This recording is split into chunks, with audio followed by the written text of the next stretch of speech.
Welcome to the next chapter presented by Wellcare, where we talk with former Panthers players about life after football. And I have got a real treat with me today, my buddy and Panthers legend, Jordan Gross. Jordan, it's great to see you. I'm looking forward to calling some games with you during the season on Panthers radio. How you doing?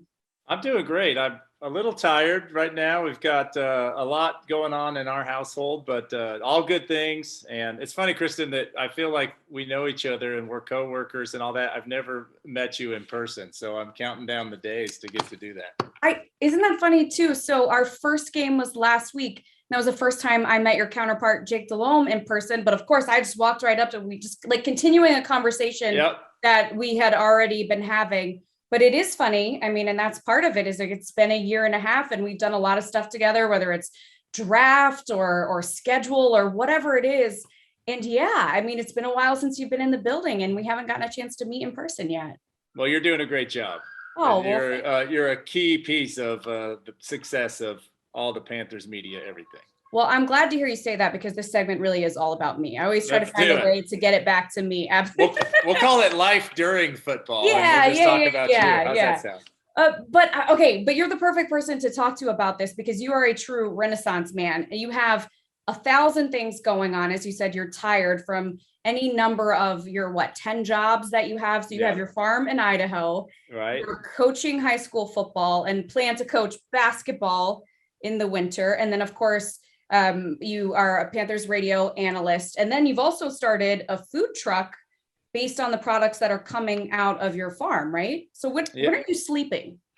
Not much. I had to get, I'm wearing it right now, like a fitness tracker because Kristen, I was so tired at night. I'm 41 now, so I'm going, oh no, is something wrong with me? Am I hitting some weird phase of life? So I got this thing to tell me how tired I should be. And no, I'm just truly running myself into the ground. So I've always been a hyper guy and I like being industrious. I like working hard. Football was a great career for me because I was able to do all those things all the time. But now my wife and I, we've moved back to our hometown and we are just truly committed to diving in and helping where we can and trying to bring just goodness to our community. So we grow produce on our farm and that goes to like a CSA membership program for community people that have bought into. We also we started a farmer's market in our hometown. So us and other vendors are there. My wife started a food truck. It's called Boone Farm to Fork that our chef, he produces a variety of different types of foods, but all the veg comes from us and all the meats come from local producers and small farms. And that's been really successful on a small scale, but it's been really impactful for our area. I'm coaching offensive and defensive line at my high school, and it's really neat. There's a lot of kids on the team still that went to my youth camp when I was playing. So I have pictures.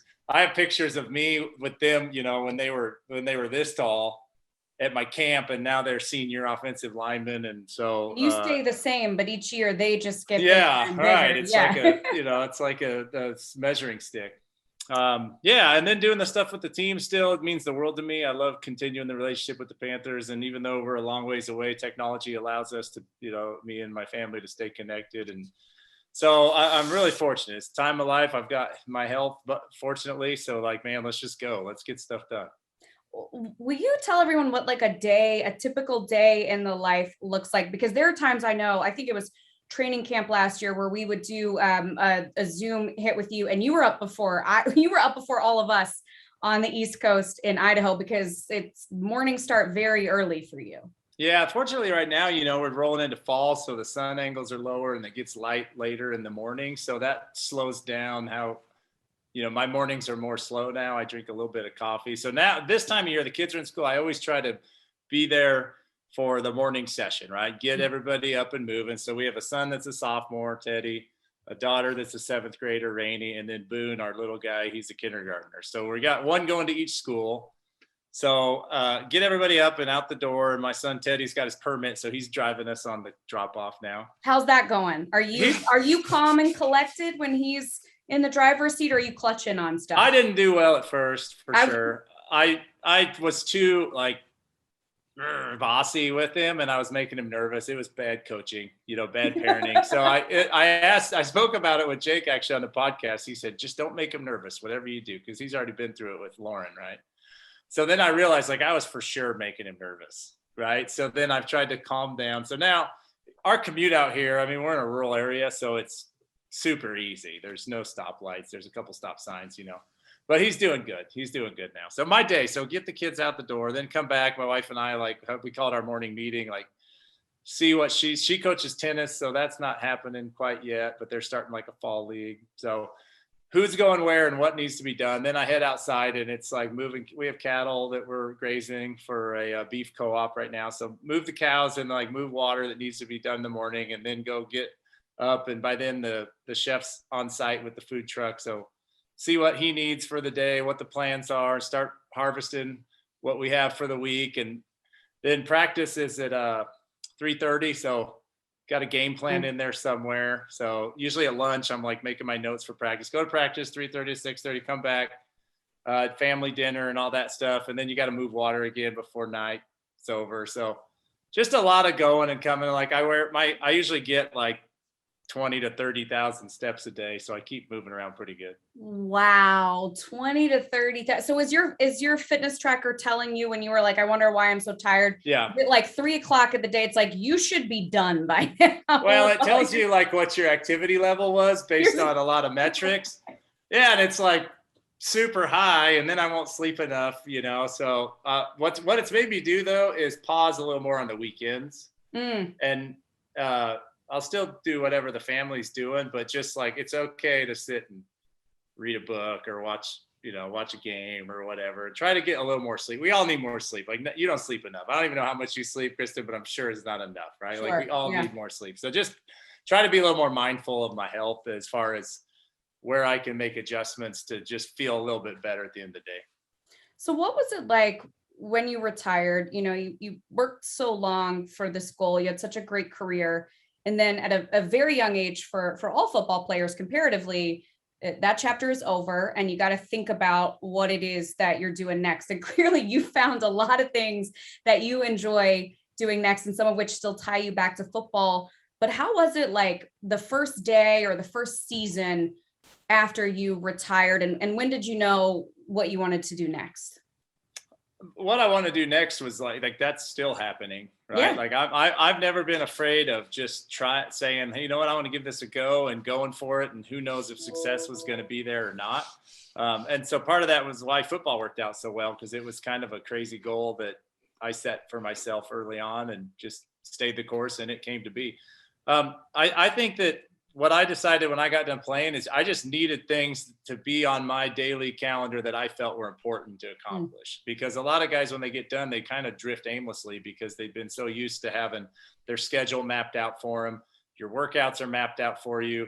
When you got to go to bed is even mapped out for you, sometimes the night before the game, how much you should weigh. I mean, every decision is kind of made for you, and you just got to stay in line. So when you get done, you're like, all the restrictions are taken off. And a lot of guys don't have maybe the skill set or the understanding of the magnitude of how that impacts you as a guy, when all of a sudden, like, whoa, what am I supposed to do next? So, I mean, I went out and got like my CDL my commercial driver's license, so I could drive the school bus for field trips at my kid's school. And like I just needed to have stuff on the calendar, right? And you'll figure it out as you go. So like what I'm doing, I went right to work for the team too. That helped a ton because I was still able to continue with a lot of familiarity.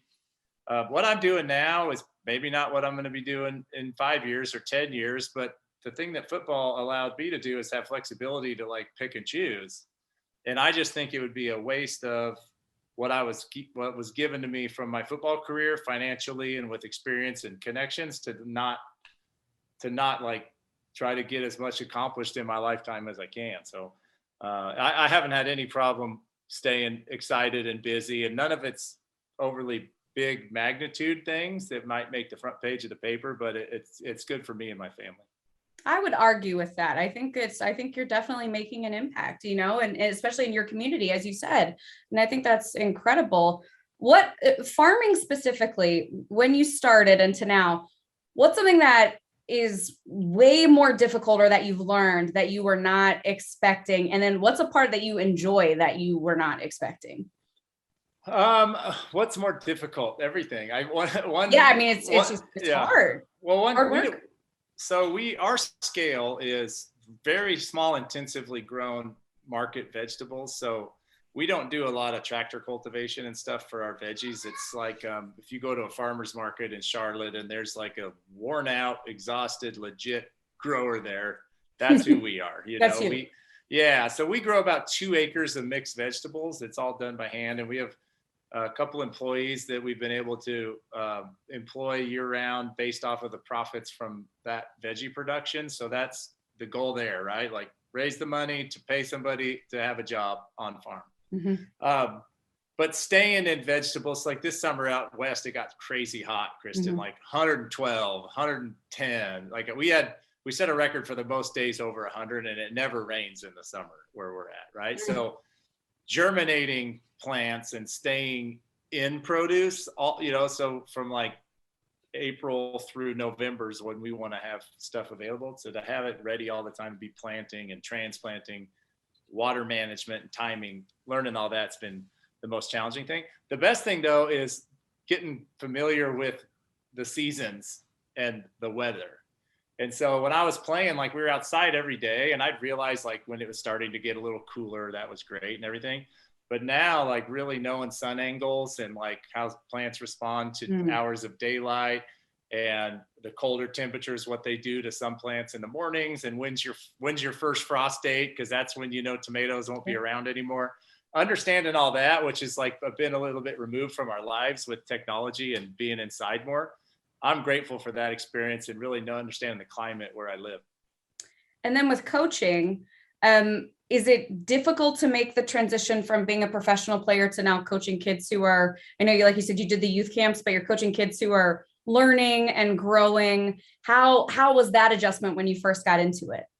That I totally overcoached my first year. I mean, way too much technique and way too much scheme detail. And by that, I mean like, okay, so if you're playing the Panthers and Thomas Davis and Luke Kuechly and Shaq Thompson are your linebackers, I mean, you got to really account for those guys on every single play. Like you got to know who's blocking them. And so I was really losing sleep about, we're getting ready to play some, conference opponent. And I'm like, well, we're leaving the backside linebacker unblocked here. Like this isn't going to be good. And then finally I realized, and the head coach who's been here 20 years told me like, Jordan, that kid's not going to make the play. He's not going to do it yet. Right. And then my poor offensive lineman, I was overcoaching him on like, for the finer points of O-line play, like your steps got to be perfect and your hand. And I was slowing them down because I was just filling them with too much information. So I've really reduced a lot of the mental side of things. And now it's just like, go, just D-line, go, get there. Like if we can just go full speed, we're going to get sacks, So I'm having a lot more fun now with a little more experience. And then with working for the Panthers, and as you said, you did sideline. I'm trying to live up to you every time I get out there. The precedent that you set, you're up in the booth now. How cool is it to be able to still be connected to the team and get to come out here for the games and be around the stadium and the players and the organization? I do not take it for granted at all. I know that it probably has a shelf life at some point. Don't say that. No. Same for you, Kristen. Like we're all into transitional state all the time, right? So like this moment right now where you're able to talk to me on this call, like I try to just enjoy every second of it because to stay in the NFL, being in the NFL, like when you're playing, you don't realize how awesome it is until you get out. And, I'm 8 years out now, which seems crazy, but you look back and it's like, holy cow, how did that happen? Like it doesn't even feel like I'm not the same person that played all those games. And I have so much admiration for myself that I pulled that off. So now I get to go back. I imagine you're in the day-to-day in the moment, right? You're just getting from one day to the next and game plan, getting ready for the season, off-season workouts that you don't really get to take a step back, I would imagine. Well, and you just go from when you're playing, you go from one step to the next. So you're in high school and then you get recruited and you're like, wow, this is so amazing. But then you're just in the next program and then you get drafted or whatever happens. And then you're in the NFL. It's just the next step along the way. And it seems a little bit normal to you. and you have all these peers that are living in the same world, or media people like yourself that work for the team. There's like this whole community of everyone that's living in this weird world that's the NFL. When you get some time away and some separation from that, you look back and you see like, wow, I mean, that was just such an unreal experience. And so now to get to stay familiar with that and keep up with the team. And I really am grateful for what the organization does for the former players now, and trying to reach out and make all that important. It makes us all feel really good. And I hope the fans enjoy the effort that goes into kind of telling the story of what the guys are all doing. Yeah. So what you're saying is you want to do more segments with me. Got it. Well, okay. We can only talk about farming so long, or else people will just start clicking off, you know. Well, we can talk when we do your segment. I'll host, and then I'll ask you all about your life. All right. Well, what I said though is if you add hosting, we know you can do sideline. You're going to add that to your next job, and then I'll be out of one. You're going to be like, now I'm doing all of this stuff. Know, you need to get way back in the archives. And there was a show called This Is Gross that was recorded for 2 years in the that room in the stadium, by the truck bay that's got that. It's got like the wall with like all the texture to it, the brown wall with all the texture, or the green screen and stuff. Yeah. That was my studio. Yeah, we used to record a show there. It was great. Oh, we're gonna find for this segment. I'm gonna see if we can find some footage to pull some of that off. That's awesome. Thanks, Mike Tolbert, for that lovely slow dance, and thanks to everybody for the first half of the season on This Is Gross. Stay tuned for more in the second half. More great guests, more great moments, lots of laughs. Keep pounding. But before I let you go, I just want to ask, with it being fall and that obviously being such an important time to you in terms of your career, so whether it's the farm or Panthers or your team that you're coaching, what are you looking forward to this fall? I love when the seasons change. So like when spring becomes summer and summer becomes fall, like it's not only outside and all that stuff does it seem different, but it's a transitional time for all of us. So when football comes on and it's regular season NFL games and the fans are in the stadium, which is just outstanding, your Sundays feel so much different, right? It's like Sundays in the summer is thinking, how can I get one more day outside and one more time in some water and swimming or whatever. And Sundays when the NFL's on, I love the anticipation. Like let's get some stuff done before the game comes on, because then you watch, I always watch the Panther game, and then I'll usually catch the night game. And last Sunday night, Fastest 3 Minutes came on. Like, I just love all of that stuff around the NFL. So that's what I'm most looking forward to, is getting to watch it. What feels to me like kind of like Matt Rule's first year almost, because last year was just so different, right? And it was so like far away from everybody. And to get to see like with Darnold and with Matt Rule, and then the fans were like, that felt like kind of the first game to me of like the Rule era. So I can't wait to see what the team does. You're absolutely right. We talked about it, in retrospect after the end of last season. I think everyone can agree that game one last year, it was at home. It felt like the word they use is scrimmage, and of course it mattered, but no fans. And really, Jordan, it was my first time last week getting to be at Bank of America Stadium for a regular season game, working here with the stadium full, and it's different. And then you're right. And then you end with a win, you go home, you get to watch the night game. It feels almost like a holiday, like the start of the fall, the season changing. It's almost like the holidays are kicking off, and it is such a cool time. You're absolutely right. No, it's awesome. I can't wait to get back out there. You said the standard was set by me as a sideline reporter. I don't think that's true at all. I was just out there making it up as I went. Okay. If you say so, you're going to be humble about being very good at that too. But this was awesome. Thank you so much. And we can't wait for you to get back out here in a few weeks. And yeah, we're going to meet in person. All right. We'll have to come up with a secret handshake ahead of time virtually, so we'll seem like we're old friends. Okay. I'm holding you to that. All right. Bones. Bye, Jordan. Thank you so much.